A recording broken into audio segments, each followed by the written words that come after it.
Thank you to Abbas Abdi for that wonderful recitation. Today is the 5th of Muharram, and in these 10 days, in this entire month, we come together to remember and mourn the martyrdom of Imam Hussain alayhi salam. But this is also a time for learning. In these majlises, in these lectures, the younger generation learns about the history and the tragedy of Karbala for the first time. And for us all, we learn and are reminded of the teachings of the Ahlul Bayt. And we also learn about the future of Islam in this ever-changing society. For example, the rulings on artificial intelligence, as Maulana talked about a few days ago. In yesterday's topic, are we in need of a marja? The Maulana joked, can artificial intelligence be a marja? He said maybe, but no. There are 3 conditions that make one a marja. He needs to be a male, he needs to be mature, so he needs to be gone through puberty, and he needs to be fair and just. But that's what makes someone a marja. Why do we need a marja? And yes, I say we do need a marja. And that is because when the Prophet, peace be upon him, said that he will leave us with 2 things before he leaves, the Quran and the Ahlul Bayt. But why do we need the 2 things? Well, the Quran is a very complex text, and it's like an instruction manual. It's like a manual to make an airplane, which you can find on the internet. But not everyone can understand it. That's why we need the Ahlul Bayt to study and extract these messages from the Quran to guide us.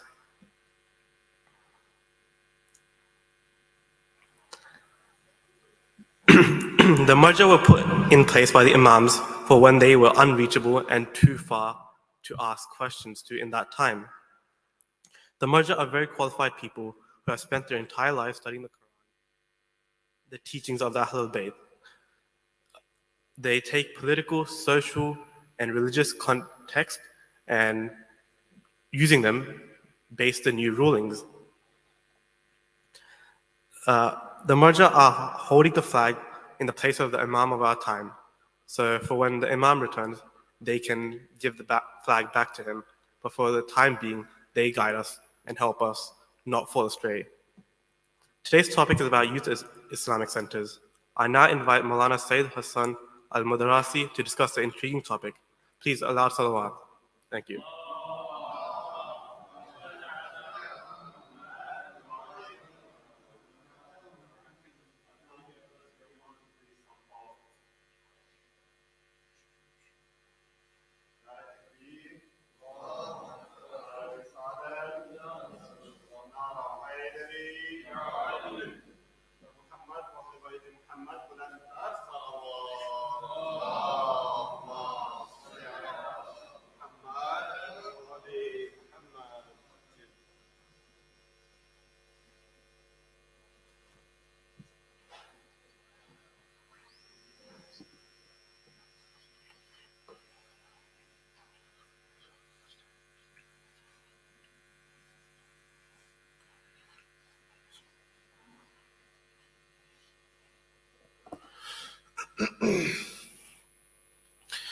أعوذ بالله السميع العليم من الشيطان اللعين الرجيم.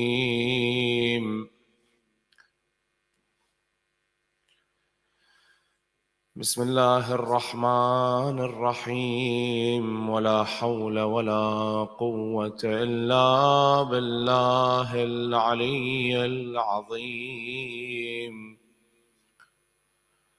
اللهم صل على محمد سيد المرسلين وخاتم النبيين، الحجة في الميثاق، المصطفى في الضلال، المطهر من كل آفة، البريء من كل عيب، المؤمل للنجاة، المرتجى للشفاعة، المفوض إليه دين الله.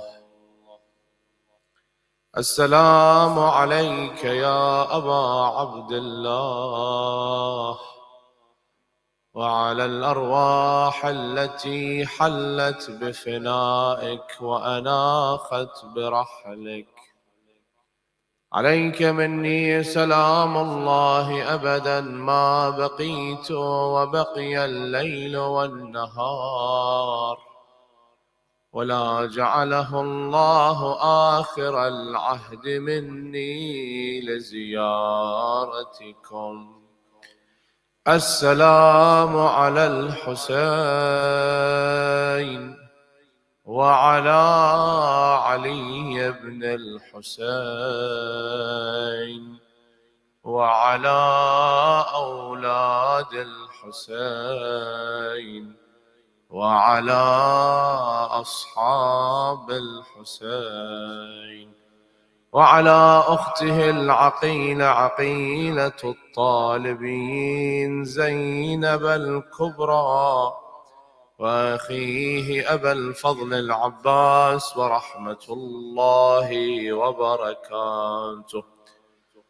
قال رسول الله صلى الله عليه وآله وسلم: أوصيكم بالشبان خيرا فإنهم أرق أفئدة. The first question that I want to ask the audience tonight, and there are going to be a series of questions that I want the audience to participate, and don't be shy to reply and answer to them. And that question is this: what's the purpose of Islamic Center? If someone tells you we have just established an Islamic Center, what comes to your mind? What pops up? What's the purpose of this center that you are in right now? Why are we here?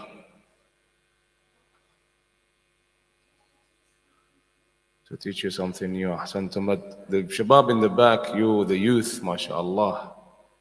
What's the purpose of these centers? Why they are established? Why is it that we build them, we buy lands, we buy warehouses, and it takes a long time for us to establish them? It's not easy. So what's the purpose? ذكر أهل البيت. أحسنتم. جزاك الله خير الجزاء. ذكر أهل البيت, yes. ذكر أهل البيت, learning something new, of course, yes. There is a hadith of Imam Ja'far ibn Muhammad al-Sadiq alayhi afdal al-salati wa-salam. Allahumma salli ala Muhammad. That he said to one of his companions by the name of Fudayl ibn Yasar. He said to Fudayl, Ya Fudayl, atajlusun wa tatahaddathun? Do you sit in a gathering and you talk? What the Imam here is referring to, what he means is, you talk about what? About us, about Ahlul Bayt. You remember us. Do you do that? So Fudayl said, قال نعم جعلت فداك. We do that. We sit down, we remember, we bring a hadith, we stories, and so on and so forth. So the Imam Ali afdal salati was salam says to him, after he said, yes, إن تلك المجالس أحبها. I like this majalis of yours. So this majlis that you have now, the Imam, our sixth Imam, all other Imams, they approve of this majalis, these gatherings. That is why Hadith al-Kisa, when you recite it, what does it say in the last paragraphs of Hadith al-Kisa, the last stages of Hadith al-Kisa? It says that whenever there are Shia, Muhabbin, lovers of Ahlul Bayt, they sit in a gathering and they're reciting Hadith al-Kisa, Allah removes all their gham, ham, all their worries, all their problems. Allah removes that. In the name of who? In the name of Fatima wa abiha wa ba'liha wa baniha. Allahumma salli ala Muhammad wa ali. The Imam said what? Inna tilka al-majalis uhibbuha. I like this majalis of yours that you sit down and you talk in it and you remember us and you recite the ahadith and the stories and so on and so forth. Fahyu amrana. Ahyu amrana, and bring to life our amr. That means our knowledge. Fahyu amrana. Farahim Allah man ahya amrana. Allah gives mercy. Allah casts mercy on those that bring to life our amr, our sayings. This is one of the hadith that tells you of how important these gatherings is. It's very important. That's why we establish centers. We go around. We open up Husayniyah. You call it Imam Barga. Yes? We do a lot of gatherings that will bring different ages, different peoples, for everyone to come. And they all sit to listen to a lecture, to a eulogy, so on and so forth. The aim is what? To spread the knowledge of Ahlul Bayt alayhim afdalu salati was salam in a way or form. You see that we also have that Imam Ali ibn Musa al-Rada, our eighth Imam, says in a hadith, Man جلس مجلسا يحيي فيه أمرنا لم يمت فيه قلبه يوم تموت القلوب. That if you sit down and remember us in a majlis, your heart doesn't fade away, dies on a day that hearts, they die.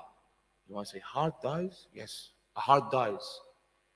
Heart here meaning what? What's the definition of heart here? Does it mean this literal heart of ours that pumps blood? Is that what this heart the Imam is referring to? No. The Imam is saying heart as in the ruh of that person, the soul of that person, the emotions of that person. Now you sit down here, if I tell you a musibah of the companions of Imam al-Hussein, his progeny, you cry, you shed tears. Tear comes from what? From the broken heart. That's why when Rasulullah sallallahu alaihi wasallam, one of his sons passed away, Ibrahim, his son Ibrahim passed away, he was crying when they were going to Baqi' to bury Ibrahim. One of his wives, Aisha, she said to him, why are you crying? It's death, so everyone dies. He says, my heart is broken and I shed tears. That's it. Normal human being, that's what happens to us. But if we don't have these gatherings, we become those people with no emotions. Nothing has any effect on us. There is no emotion, there is no reaction. I'll give you an example. Back in the 70s, they used to make a movie, Hollywood, and the movie used to have one killer and one victim. And for many people, that was it. That was, this is too much. But today, if you look at Hollywood, why? They have hundreds and hundreds of casualties in a movie. Because the new generation, nothing phases them anymore. And they even say, oh, death wasn't that graphic. We should be more violent. Because their heart is dying. Many reasons. One of it is haram food. Haram food. That food that you eat has effect on you. That's why Imam Sayyid al-Shahadat in Karbala, what did he say to them? He said to them, I'm talking to you. Listen to me. And they were playing the drums. They were screaming, chanting, laughing. Isma'u qawli, listen to me. Nothing. And then the Imam became angry and he said, yes, you don't listen because your stomach is filled with haram. Muli'at butunukum min al-haram. So food, that's one. If you eat haram food, nastajirullah, has this effect on you. That you come and you fight hujjatullah, you fight an imam. Today, if you see some people that have problem getting up to pray, to fast, to cry for Imam al-Hussein, to go to Hajj, to Umrah, it's because of what they're eating. Because that food, what happens to the food that I put in my mouth? I consume it. It becomes what? It becomes blood. It goes through my vein and becomes skin. It becomes fat. I become that food. Yes? Tell me why you eat and I'll tell you who you are. So that's one of the reasons we have a center to remember. And we do this every year. Yes. 10 nights, 20 nights, 30 nights. There are some centers I know, I tell you, in Sydney, they start from even before Muharram. They start 2-3 days before Muharram and they go until the last days of Safar, even to Rabi' al-Awwal. 2 months, 3 months of Majalis. Of course, we have those individuals in the community of ours. Alhamdulillah, we always have those people. They come and say, 2-3 nights is enough for Imam al-Hussein. Why are you making it such a big deal? And on top of that, you go to Arba'in. Why are you making such a big deal out of this? And subhanAllah, you wonder what kind of a person this is, that he comes and talks such a thing. That if my father dies, one of them said this, 3 nights and that's it for me. Yeah, because you have no emotions. You have no ruh. You have no feelings. That's you. But the amount that we do for Imam al-Hussein, the more and more we do, we know that we haven't done anything. We haven't even gave 1% of what Imam Hussein did for us just to give back, to repay for that 1%. That is not, we haven't done anything. If you think for a moment that you have done something, believe me, you have to sit down and recalculate everything. Because the more you give, the more knowledge you have of Ahlul Bayt, the more you know, I'm not doing anything. I haven't done anything for Ahlul Bayt, alayhim afdalus salati wassalam. So, that was the first question. The second question, and I want you to participate. Don't be afraid. Answer the questions. And I want you also, and I asked the brother Ali Rada to ask the community to write the questions. Write a question. What you have on your mind. Any questions? Come up with questions and tell me what your concerns are. And I can, inshallah, at the best of my ability, answer those questions. But now it's my time to ask you questions. So that was the first question. Yes? What is the purpose of an Islamic center? The second question, and that is a very important question, and that is this. What brings you to this center? To any center. What do you go to it? Why? What motivates you to go to a center? Here's a good one. What's your name? What's your name? Ali, mashallah. For his well-being and his family well-being, sallallahu ala Muhammad wa ali Muhammad.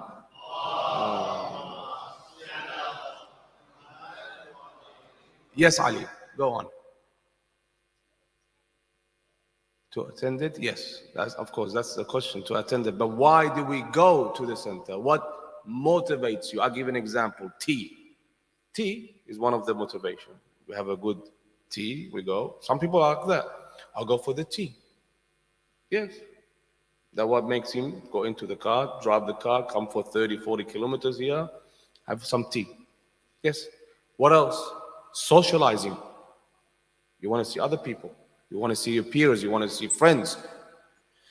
You want to see this mu'mineen, mashallah, the mu'mineen. And that, the shaking of the hand of a mu'min, the embracing of a mu'min, gives you some, power, gives you some energy.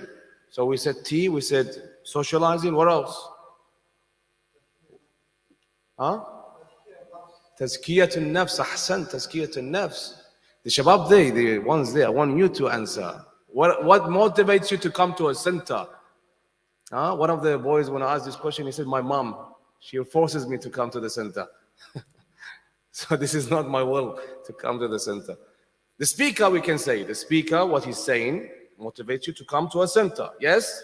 So we can say tea, the food and the beverages, the service of the center that serves you, the food they make, the tea they give, the beverages. That is one of the ways. What else we said?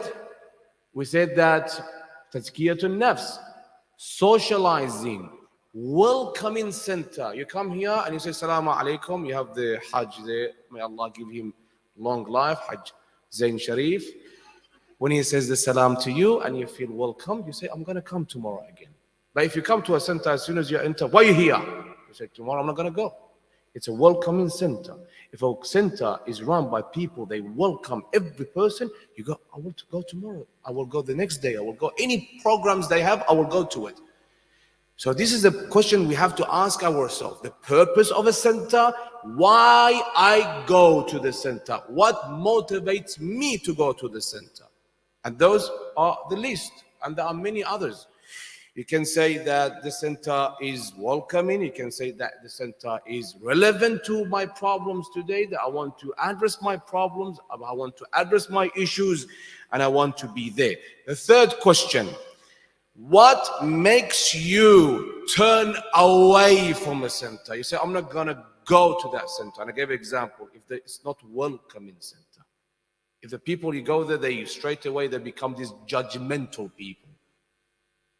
Your salah is not right. What do you have tattoos? What do you have a earring? What do you have this? What do you have that? You say, I don't want to be judged. Who are you to judge me? I want to go there. I want to pray. I want to listen to a lecture. And then I want to go home. That's it. So what turns you away from a center? What? Yes? Ahsan, that is one of them. But I'm talking about the center itself. That is, of course, one of the reasons that we become very occupied with life. We do what? We live to work or work to live. And here plays a big word. That I work to live or I live to work. So, Shabab there, what makes you turn away from a center? Ahsan, that was the question. That was the answer I was looking for. And that is very important. So what's your name, brother? Ahsan. So his answer is what I'm looking for, and he said it. And that is that you come to a center, you see it's not relevant anymore. See this member? This member, we call it member. Yes? We call that a pulpit, a podium, stage. This stays. We don't change it. This has been here for years and years and years. Not just that one. Any member has guided thousands, millions of people to the right path. It's not who is talking. It's not that Said Hassan is talking, or Fulan is talking, or that person. It's the message they're conveying to you, the sayings of Ahlul Bayt alayhim salatu wassalam. But there is this issue that we have when a young man, and we say youth, we're talking about youth. When the youth sees there is no topic is being discussed that is not relevant to me, it's all history.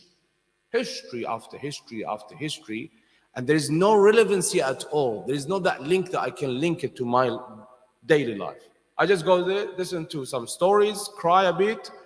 The people of Kufa, they betrayed the Imam. The people of Basra, they betrayed the Imam. Ubaidullah ibn Ziyad did that and that and that and that. And then khalas, I go, 10 nights finished. And if I sit down, what did I gain from that? Yes, I learned some history. But after that, there was nothing that can change my life to become a better person, a greater person. And that is what is alarming. That's why you see a lot of young men, lots and lots of young men and young women, they don't turn up to a center because they don't see it's relevant anymore. And that's one of the questions. I tell you this, and I'm a very, very honest person. One of the shortcomings is the shortcoming of the khatib himself, the speaker. Whenever a speaker is invited to any center, the first question he must ask when he's invited, the person who invites him, he should ask this question: what are the topics I should bring up? Your community, what issues that they're facing? Your community is different than my community. My community is different than the community that lives in London. Another in London community is different than the one that live in where? In Karbala. They're very different. Their ideologies, their perspectives of life, it's way different. So that's one. The speaker himself must ask this question: what's relevant? What is the topic that you youth are looking for? For example, say they're very young, they're at the stage of marriage, and they should know about marriage. Is that a topic I should bring up? Yes. Yes. But if I come and I bring up a topic about taqwa, piety, and you say, oh, we heard this hundreds of times. I know piety. Piety is the foundation of the religion. Piety makes up everything. I can build up on it. But there's something else that I can do alongside with that is complementing piety, that can hold on to my religion. That is why it says whoever gets married, he has completed half of his religion. Half of his religion is safe now because he's married. But there is this issue. So one, we said relevancy. The other issue is what? What am I doing now? The very thing I'm doing now. What is it? I'm speaking to you. It's a lecture. Lecture itself is getting out of fashion. We have to have new ideas, new ways to deliver the message. New ways. We need new ways. The message is still the same message. You don't change the message. The message, it's perfect. Imam Ali ibn Musa Rada alayhi afdal salati was salam,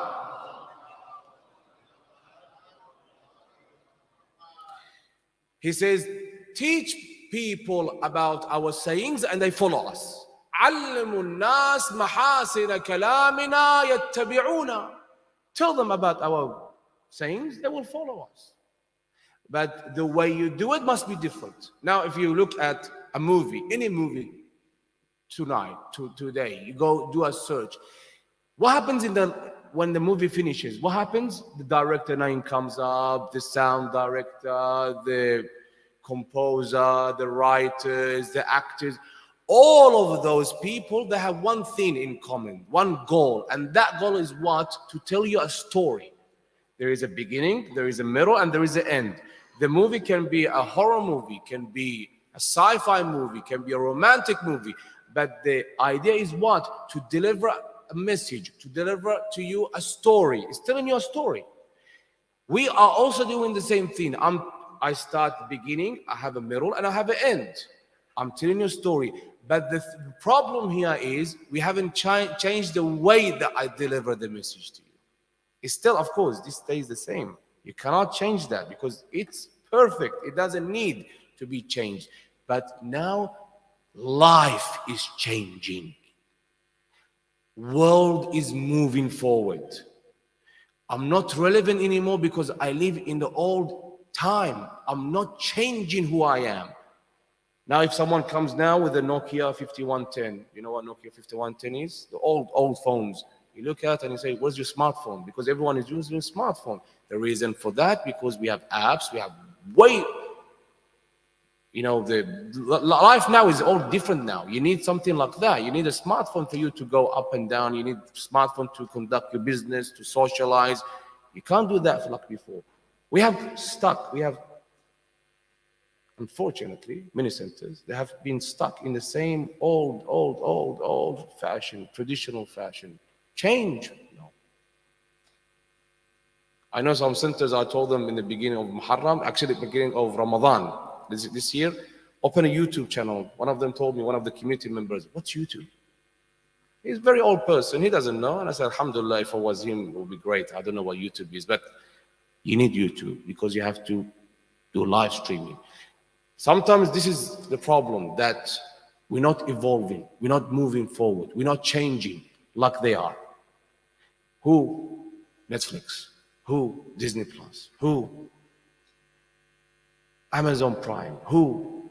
At the other side, if you look at it, if you go now on YouTube, there are hundreds of programs, infographic programs, motion graphic program. That's where we lack. We are 30, 40 years behind. And we're not changing. Why? Because, of course, we have those people in the community of ours, with all due respect, they just want to stay the same. They don't want to move forward. You need to move forward. A young man, a young woman, when they come to a center, they need to see something different. For a lecturer to go up and read for half an hour, 45 minutes, a boring lecture, and then comes down and they say, oh my God, he just, alhamdulillah, he's finished. You know, we wanted him to finish earlier than that. And then they put their head down and they go home and they haven't gained anything. That is the issue there. So we need to evolve. We need to move forward. How do we move forward? Programs that are for the youth, and tonight is about youth. Because the ones who are the elders, with all due respect, you know what you're doing, mashallah. You know your salah, you know your siyam, you know your ziyarah. The issue here is with the youth. The youth doesn't know. Now I'll give an example. If a person wants to get married, he wants to get married. When a person is after marriage and he thinks, as an individual, a young man, he's looking for a wife, a rightful wife. What does he need? Does he need a lecture or does he need a workshop? He needs a workshop that teaches that individual, that young man, the huquq, the right of himself and the right of the spouse that he's going to get married tomorrow with, the woman. You need that, and I say it loudly, it's a wajib act. Before you even go for proposal, for you to sit down, at least read one book, at least have one session, at least have one workshop about marriage before you enter into this. Because you're investing money, your time, everything. Yet some individuals, they enter this life, they get married, and the only concerns he has, his family has, is what? The dowry. The dowry, how much they're asking for. He doesn't think that, what is my right as a husband? What's my right? What's her right? Where is the limit? What can she ask for? What can I ask for? Isn't that true? You need what? A workshop. After the workshop is done and they get a certificate signed by the Maulana, they get, all right, now you're prepared. Of course, your life is not going to be 100% all honeymoon. It's going to be honeymoon. It's going to then after that be what? Vinegar. It's going to go downhill. But you would know what to do with it because you're going to have this roller coaster. It's going to go up, it's going to go down.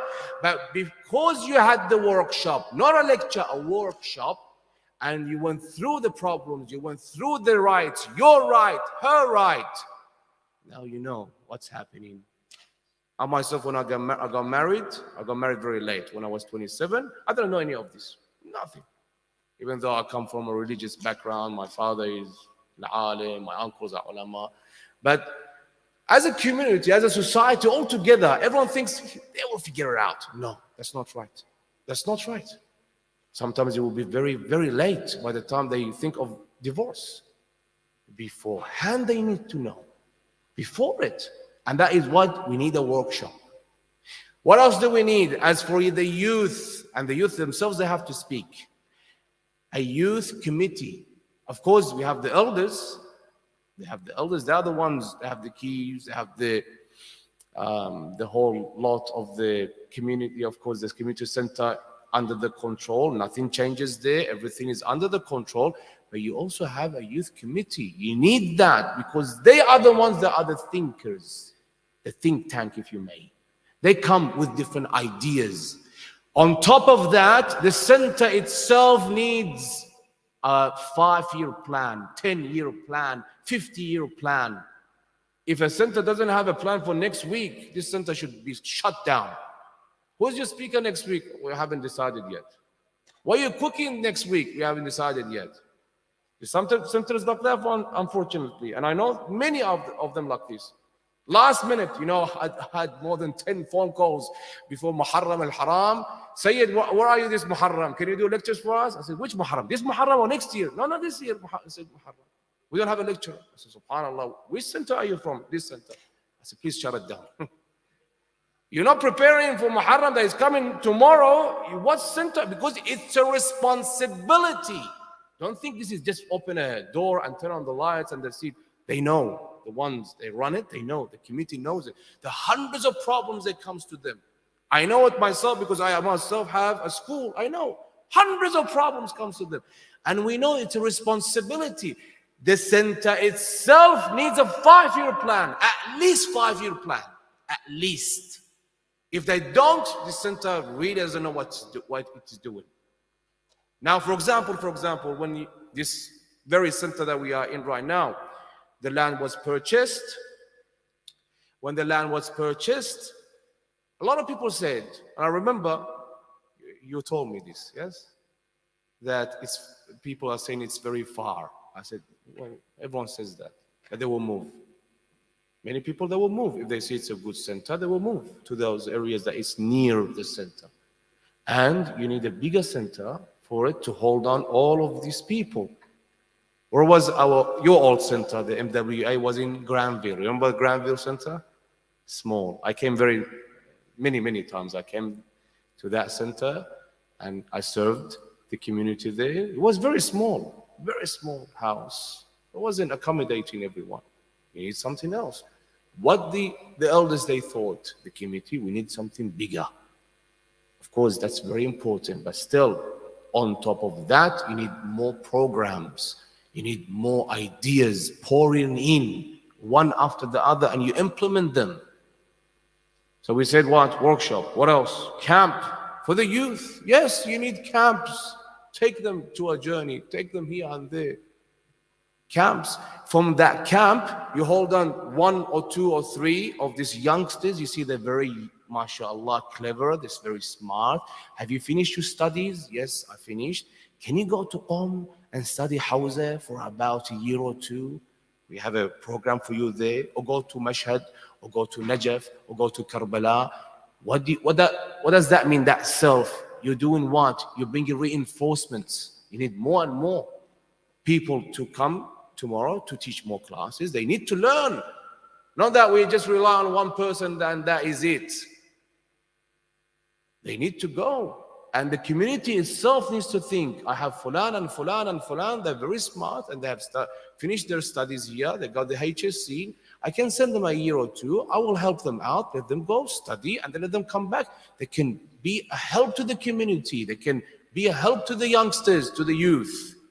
If that doesn't happen, what happens? Tomorrow you don't have any more reinforcements, you don't have anyone helping. You have one Residentul Alam, and you have hundreds and hundreds of people, they need more and more and more of help, and you can't give that out. The demand is there, but you can't give it. There is nothing that you can give out. And that is one of the issues that we have today with many of the centers. Many of the centers. Not enough programs, nothing that can accommodate for them. And that brings us to the hadith of Rasulullah sallallahu alayhi wa sallam. Allah. There are many ahadith about the youth. The very first hadith that I recite, before I recite this one, the very first one, the Prophet says, "Awsikum bishubban." I advise you for the youngsters. Why? Bishubban khayran fa innahum araqqu af'idah. I give you an advice, and the Prophet here says, and I advise you to take care of the young man and woman, because their heart, they're more pure than the ones who are older. The companions of the Prophet, the majority of them were young men. the majority of the companions of the Prophet. And one of the ones from the Jahiliyyah, in the time of the Jahiliyyah, one of the people of Quraysh, the leaders of Quraysh, he said, he's taking our youngsters away from us, our youth. Look what he's doing, because the elders, what we're saying, what? The elders, very stubborn, very stubborn.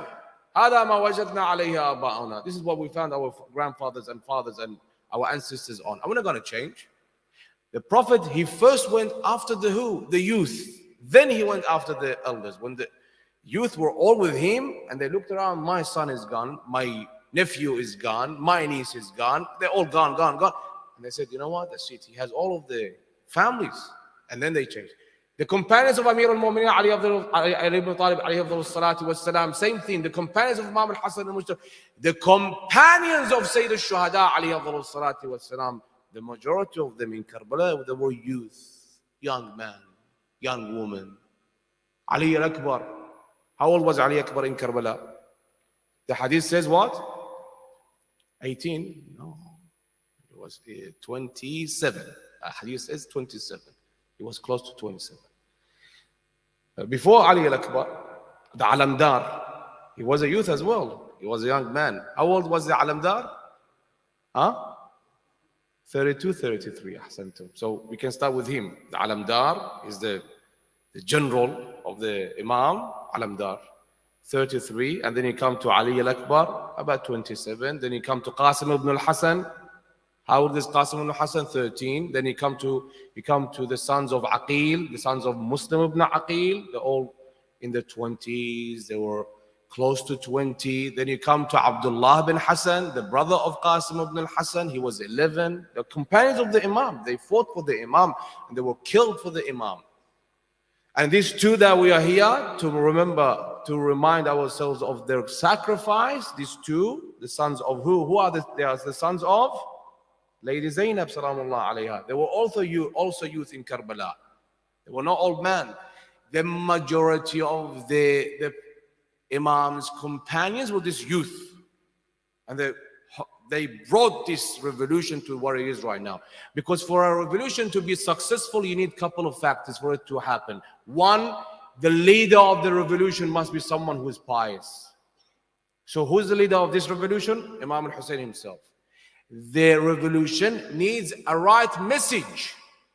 What's a right message? What's the message of Imam al-Hussein? Amr bil ma'roof wa nahy anil munkar. That's the second one. The third one is the companions. The Imam needs companions that are right people. They are people that can help him. That truly. That's why the Imam, when he came to Ashura, what did the Imam say to his companion after the Imam test, after test, and after test? He said, فَإِنِّي لَا أَعْلَمُ أَصْحَابًا أَوْفَى مِنْ أَصْحَابِي. I don't see or know any other companions more loyal than my companions. After test and test and test. That's the third. What's the fourth? Someone has to broadcast it down. Someone has to take it from Karbala to Kufa, from Kufa to Sham. And who did that? Lady Zainab salamullah alayha. So one of it was what? The companions. For that revolution to be successful. So now we come to this. The importance of them coming here is very important. The youth. Any center needs to give them more of freedom for them to come up with new ideas. As I mentioned, new programs and new ideas, and of course the topics need to change. Need to change for it to be relevant. And I mentioned a couple of examples. Camp is one of them. Bonfires, you need discussions outside, Q&A discussions. Outside, you have a bonfire, you sit down with a large amount of youth, and after they have something to eat, they're sitting down, you ask questions, they ask questions, let them be free, let them talk. We just recently with the boys, some of the boys that come to the school here, we went before the month of Muharram, we went paintball, and I was with them. I went with them paintball. What does that mean? You need to be with them. You might say it, come on, you? Me, Rasulullah used to go out with his companions camping. He used to go play sport. Rasulullah, outside of Medina. He used to tell Imam Ali, get the companions ready, tell them we want to go out from Medina. They used to go out, they used to play a game, and Rasulullah used to be with this team that the Prophet is with, it's winning. So the other team gets upset, the Prophet tells them, I come up with you now. So he used to change. He used to go with them. The person in charge needs to always be with the youth. That's why you see there are many ahadith. A person used to come to Medina al-Munawwara and he used to look for the Prophet. He says, where is your Prophet? Because the Prophet used to be sitting with them. And they couldn't tell that this is a Prophet. Right there, he's sitting right there with us. So, of course, the programs needs to change. And that needs to happen for it to go on. And these are questions that I ask. And if you haven't answered them, think of them. And what are the answers for them? Maybe I missed one or two here. But of course, there are, of course, many other ways that a person can do this. Sallallahu ala Muhammad wa ali Muhammad.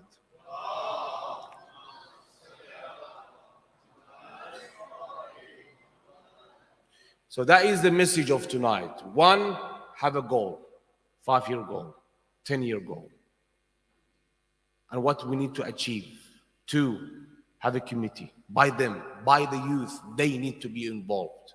3, the relevancy of what we have today, the topics that we need to discuss, let them talk about it. Not that we only talk and we think, I can change them from one place to another. That's the hadith that the Imam said, Amir al-Mu'mineen said, don't treat your children, the youth, like, and you want them to follow the way that you were led, because they live in a different age. They're in a different age. Don't think because they are your children, I can lead them like a remote control. Some people think I can take them right and left. And then tomorrow what happens? You see a lot of centers are empty. You wonder, where are the youth? Where are the youth? Is it my only shortcoming? Because I've been doing this years and years and years, and I haven't changed. I haven't adapted to the new way. This is the result of it. That if you go today to many centers around, not Muharram. Muharram is different. Don't bring up Muharram. Muharram, many of the centers, they are full. Many of them. Because it's Muharram. So there is no center that is empty. But after Muharram, when you have programs and programs and programs and they don't show up, you wonder, where are they? Well, it's your shortcoming. Because you don't accommodate, you're not changing who you are. You're not adapting. And that is the result of that. That is the result of this years and years and years. And with all due respect, and some people might get upset from this, there are some centers around that we have them, that the person who is in charge has been in charge for 20, 30, 40, 50 years until death. Isn't it enough?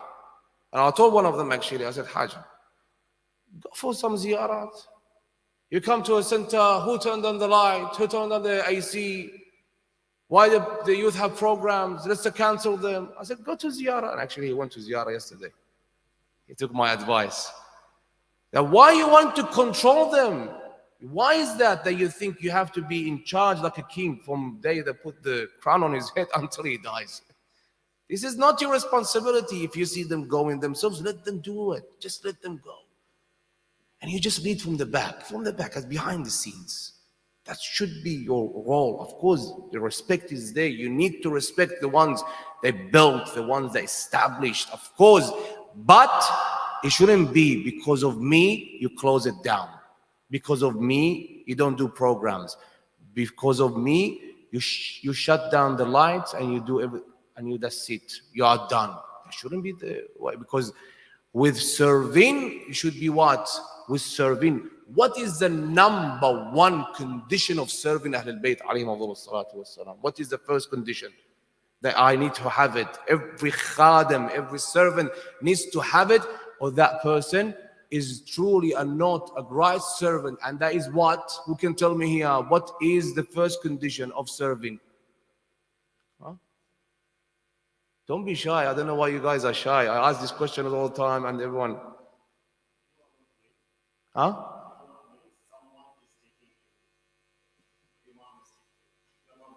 Yes. Now, but for me, if I'm a servant, what's the first thing I have to think of when I get up in the morning and I want to go to the Imam Barga? I'm going to the Mambarga, I want to serve. What is the condition? The thing, I have to think of this every day. What do I need to have it? Huh? Intention, of course, yes. That's for wudu and salah. And yes, intention. The intention is there, but I tell you this. What's the first thing? Sincerity. What is it? Say it loud. أحسنتم. إخلاص في العمل. If I'm sincere, it will happen. If I'm not sincere, nothing will move on. If I'm doing for my fame, and some people have found this member to be a ladder for their fame, for more and more Instagram followers and subscribers on YouTube, and my face that'll go up there because I'm beautiful and I say the words nice, that's not sincerity. That's not. Because if you want to serve him, you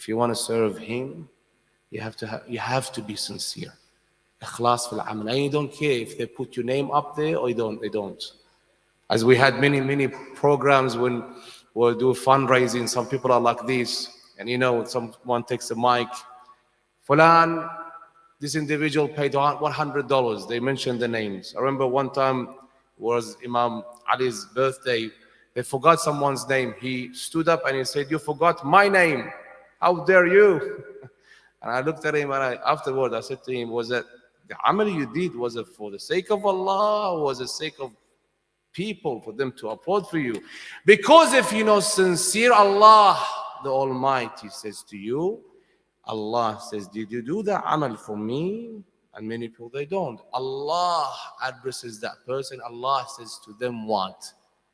Ya kafir, ya zindiq, ya mushrik, habita amaluk. Your amal has no weight. And then God the Almighty says to that individual, "Go get the reward of that amal from the people, because you did it for them. You were waiting for them to clap for you. You waited for them to say, Ahsant, Jazakallah khairah jaza." If there is sincere in amal, you see the whole center going up and thriving and changing many things, because there is sincerity in amal. And I tell you this story and I end. There was this old lady. She came to one of the biggest khutaba speakers in Karbala al-Muqaddasa by the name of Sheikh Abdul Zahra al-Ka'bi. She said to him, "Recite to me some majalis." If you listen on the day of Ashura to many of the Arabic channels, you hear the maqtal, the story of the Imam's martyrdom from him, Sheikh Abdul Zahra al-Ka'bi. She came to this Sheikh, "Recite for me." He said to her, "Old lady, I recite in the shrine of Imam Hussein's shrine. It's really hard for me to finish and come to you." She insisted. "Okay, inshallah, whatever you say." Old lady, you can't say no. "So give me the address, inshallah, after my majlis, after my program in the shrine of Imam al-Hussein, that it's filled with people. Thousands on thousands. You know how big the shrine is, and how many people come. I come to you, inshallah." Old lady, small house. She gave him the address in this neighborhood, in this alley, this number. He went there. First night finished, he had the program finished in the shrine. He went to her house. He saw her waiting outside. "Assalamu alaikum, alaikum assalam. Come, Sheikh, tfaddal. I was waiting for you. You were a bit late. 2-3 minutes late." "Yes, tfaddali. I was walking from there. I know. Sit down." She brought him some water. She gave it to him. Very known khatib, speaker. People listen to him in thousands. Even today, in thousands listen to him, and he passed away many years ago. And then she says to him, "Start the majlis." He looks around. There's no one in the house. It's empty. It's only him and her. "Old lady, there's no one here. Where are your neighbors? Where's your family members, your friends?" "I tell them every year, no one wants to come. I'm very poor, you can see. I'm very poor. Whoever I tell them to come, they refuse. They don't want me to host any majalis, so they don't come to my house. It's only me and you. You have the chair ready for you. Get up and recite for me some majlis, inshallah, whatever you say." He got up, he sat down, recited the first night Majlis, first of Muharram, finished. Second of Muharram, finished. Third, same thing, no one comes. Fourth, fifth, sixth, seventh, eighth, ninth, 10th. 10th is Ashura, isn't it? Day of Ashura, Karbala, Qiyamah, Judgment Day. Everyone is outside. ركضة الطويريج, تطبير, عزاء, لطم, مقتل. Everyone is outside. They're crying for Imam al-Hussein. The shrine of Imam Hussein itself, Judgment Day. He finished with the maqtal. After the maqtal is finished, after the azaa is finished, he started, oh, I told her I have to go. Al-mu'min idha wa'ada wafa. I have told her I will go. I gave her my word. I have to go. So he went by himself. She was again waiting outside. Tfaddal, sit down. Here you go, some water. He drank some water. Go, start. Woman, is anyone coming today? Today it's Ashura. At least one or two people. She said to him, no, not even one. It's just me and you. That's it. Please start. Bismillah ar-Rahman ar-Rahim. Lamma asbah al-Husayn yawm Ashura. This is the beginning. When they started on the day of Ashura, qama fihim khatiban. The Imam got up and he started the sermon. And the whole thing started. The companions went into the battlefield, all died, one after the other. The first of the Hashemites, as Ali al-Akbar, went into the battlefield, died. Second, third, fourth, fifth, to the end. He came to the last of the Hashemites, and that was who? Alamdar. Alamdar went up, finished, done, and then came to the Imam himself, the farewell of the Imam. Imam goes to the battlefield. He says himself, and he tells the truth. He says, when I started the maqtal of the Imam himself, the death of the Imam himself, I felt there was this earthquake in her house. The presence of some people. I looked around, there's no one there. I start reciting the maqtal. And you know the story of the maqtal. Ibn Abi al-Hutuf, he throws a rock, a stone, he hits the head of the Imam. Imam bleeds. The other one, Harmala, he shoots an arrow to the heart of the Imam. The Imam bleeds. The Imam falls down. He says, as soon as I said the Imam fell to the ground, I heard this scream in her house, and there was this earthquake, as if something is moving, shaking. The earth itself is shaking, and there's no one. And I heard this loud scream, Wa Husayna. Wa akha, oh brother, oh Hussein. I looked around, there's no one. But I continued. He continued with the maqtal. I continued with the maqtal when they surrounded the Imam. One came from the right, one came from the left. One is stabbing the Imam with the sword. One is stabbing the Imam with the spear. One is shooting arrows. And I heard another scream, Wa walada, wa abatah, wa imamah, wa Husayna. Oh father, oh Hussein. I looked around again, there's no one there. And I came to this last part when Shamr came and sat on the chest of the Imam. And I heard this scream, I couldn't continue. I heard someone screaming, Wa waladah, wa Husayna. Oh father, oh son, oh Hussein. Oh son, oh Hussein. I looked around, I said to the old lady, do you have another room? You have people have come here because I'm hearing voices. She says to me, no, there's no one here, just me and you. He said, did you hear anything? She said, yes, I hear this every year. I hear it when they recite the maqtal. I hear someone calling out, Wa akha, wa Husayna. Oh brother, oh Hussein. And I hear another scream, Wa abatah, wa Husayna. Oh father, oh Hussein. And I hear the last one, that is Wa waladah, wa Husayna. I said to her, I tell you who these people are, because they do come to this majalis of ours. If you believe it, you believe it. If you don't, this is your choice. And that is who, she asked him, she said, who are these people? I hear them every year. He called out, oh lady, the one who called Wa akha, wa Husayna, that is Zainab. And the one who called out, Wa abatah, wa Husayna, that is Sukaina. And the one who called out, Wa وولداه وحسيناه. That is his mother Fatima الزهراء سلام الله عليها. لا حول ولا قوة إلا بالله العلي العظيم. إنا لله وإنا إليه راجعون. وسيعلم الذين ظلموا آل محمد أي منقلب ينقلبون والعاقبة للمتقين. السلام عليك يا أبا عبد الله وعلى الأرواح التي حلت بفنائك وأناخت برحلك. عليك مني سلام الله أبدا ما بقيت وبقي الليل والنهار، ولا جعله الله آخر العهد مني لزيارتكم. Raise your hands all together, inshallah. We recite the salam of Imam al-Hussein. Salamullah alayhi. May Allah subhanahu wa ta'ala gives us the rizq to visit the Imam in this life, and his, of course, intercession, the Imam intercession in the hereafter. Assalamu ala al-Hussein وعلى علي بن الحسين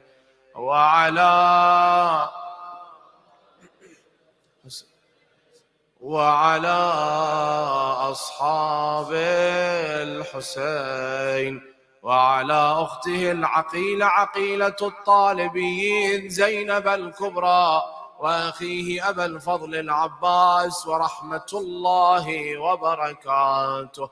اللهم عجل لوليك الفرج، اللهم عجل فرجه، سهل مخرجه، اجعلنا من أنصاره وأعوانه يا رب العالمين. يا الله يا رحمن يا رحيم يا مقلب القلوب ثبت قلبي على دينك. الفاتحة قبلها الصلاة على محمد وآل محمد.